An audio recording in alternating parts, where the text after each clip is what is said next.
Hello friends, welcome to advance matrix. तो एक news निकलकर सामने आ रही है और इस बार ये यूक्रेन की साइड से है, जहां पर यूक्रेन ने लेटर ऑफ इंटेंट साइन किया है, जिसके अंतर्गत करीबन 100 के अराउंड ये रफाल परचेज करने वाले हैं फ्रांस से। और ये दूसरा मेजर फाइटर प्लेटफॉर्म है जो ये परचेज करने वाले हैं। कुछ समय पहले इन्होंने 150 के अराउंड ग्रिपिन परचेज करने के लिए भी लेटर ऑफ इंटेंट साइन किया था। तो यूक्रेन द्वारा अपनी एयरफोर्स को रिबिल्ड किया जा रहा है। फिलहाल ये काम चला रहे हैं सेकेंड हैंड मिराजेस और F-16 से, जो कि इनको मिल रहे हैं। ओल्डर जनरेशन के प्लेटफॉर्म है, मिराज फिर भी थोड़े नए हैं, लेकिन इनकी एयरफोर्स रशियन एयरफोर्स के कंपैरिजन में स्ट्रगल कर रही है।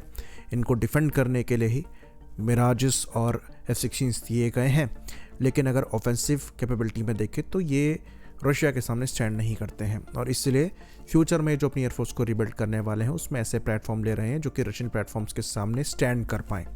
और ये दोनों ही काफ़ी कैपेबल यूरोपियन एयरक्राफ्ट हैं, चाहे यहाँ पर हम ग्रिपिन ई की बात करें, चाहे यहाँ पर हम रफाल की बात करें। फिलहाल रफाल यूरोप का सबसे कैपेबल एयरक्राफ्ट है। तो करीबन 100 के आसपास रफाल ये लेने वाले हैं और 150 के अराउंड ग्रिपिन लेने वाले हैं। तो ये दोनों ही एक कैपेबल एयरक्राफ्ट है, जैसे कि हमने बताया, पर उतने ही एक्सपेंसिव भी हैं। तो करीबन 1 दशक का प्रिक्योरमेंट प्रोग्राम है, यानी कि ये एयरक्राफ्ट आने वाले 10 सालों में डिलीवर होंगे। और यहाँ पर लॉन्ग टर्म पार्टनरशिप जो है ये फ्रांस के साथ यूक्रेन द्वारा करी जाएगी। तो यहाँ पर खाली रफाल ही नहीं लिए जा रहे हैं, बल्कि इनके वेपन्स को भी प्रिक्योर किया जाएगा और ड्रोन्स भी लिए जाएंगे। और ऐसा नहीं होगा कि फ्रांस अपने स्टॉक से उठाकर इनको एयरक्राफ्ट देगा जैसे कि मिराज दिए गए हैं, बल्कि ये ब्रांड न्यू एयरक्राफ्ट होंगे जो कि यूक्रेन के हिसाब से मॉडिफाई भी किए जाएंगे। बाकी एक और इंटरेस्टिंग चीज़ हम आपको बता दें कि अभी लेटर ऑफ इंटेंट साइन हुआ है, डील किसी भी तरीके की नहीं हुई है। स्वीडन के साथ भी सेम केस है। डील जो है ये बाद में होगी। तो लेटर ऑफ इंटेंट का मतलब है पॉलिटिकल कमिटमेंट। अब सवाल यहाँ पर ये उठ रहा होगा कि इतना पैसा कहाँ से आएगा कि इतने एक्सपेंसिव एयरक्राफ्ट यूक्रेन खरीद पाए, क्योंकि ग्रिपिन भी एक्सपेंसिव है और रफाल तो एक्सपेंसिव है ही। ऑल्दो यूरोफाइटर सबसे ज़्यादा एक्सपेंसिव है, उनसे ये सस्ते ही पड़ेंगे, लेकिन फिर भी काफ़ी एक्सपेंसिव प्लेटफॉर्म्स हैं। तो यहाँ पर इसकी फाइनेंसिंग करी जाएगी EU प्रोग्राम्स के थ्रू, जिसके अंतर्गत जो फ्रोजन रशियन एसेट्स हैं उनका इस्तेमाल किया जाएगा। अभी तक इस चीज़ पर EU ने अग्री नहीं किया है, लेकिन एक बार अग्रीमेंट हो जाएगा तो फिर उस पैसे को इस्तेमाल किया जाएगा इन वेपन सिस्टम्स को प्रिक्योर करने के लिए। तो ऐसा नहीं है कि बड़ा दिल करके स्वीडन और फ्रांस इनको एयरक्राफ्ट प्रोवाइड करा रहे हैं, उसका ये चार्ज करेंगे।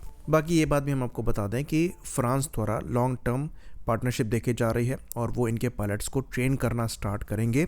और फ्रांस द्वारा एडिशनल मिराज 2000 जो हैं ये भी यूक्रेन को प्रोवाइड कराए जाएंगे। साथ में Aster 30 surface to air missiles भी प्रोवाइड कराई जाएंगी और SAMPT एयर डिफेंस बैटरीज भी प्रोवाइड कराई जाएंगी। ये सब सपोर्ट के तौर पर, इसके लिए कोई चार्जेस नहीं होंगे। तो यहाँ पर बेनिफिट ये है यूरोपियन प्लेटफॉर्म्स को चूज़ करने का, जिसमें ग्रिपिन और फिर अभी रफाल लिया जा रहा है, कि ये नेटो के पार्ट हैं। तो यानी कि इनमें नेटो की तरह डेटा लिंकिंग आ सकती है और ये नेटो के साथ अपने आप को ट्रेन कर सकते हैं उनकी टैक्टिक्स को लेकर।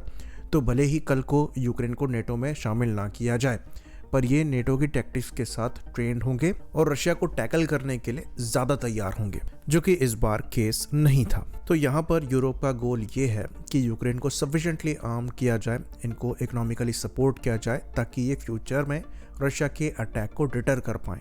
इसके पीछे रीज़न ये है कि यूरोपियन कंट्रीज़ फिलहाल यूक्रेन को फर्स्ट लाइन ऑफ डिफेंस की तरह देख रही हैं, जो कि रशिया को रोक के रखेगा ताकि रशिया फ्यूचर में यूरोप पर चढ़ाई ना कर दे। इसलिए यूक्रेन के थ्रू रशियन मिलिट्री को कमज़ोर करने की कोशिश भी करी जा रही है। इसलिए ज़्यादा से ज़्यादा सपोर्ट जो है यूरोप द्वारा यूक्रेन को किया जा रहा है। लेकिन यहाँ पर जो देखने वाली बात है वो ये है कि जो लेटर ऑफ इंटेंट साइन हो गया है वो कब तक मटेरियलाइज होता है, क्योंकि यहाँ पर जो पेज फंसा हुआ है वो फंसा है फंडिंग को लेकर, जो कि फ्रोजन रशियन एसेट्स के थ्रू करी जानी है।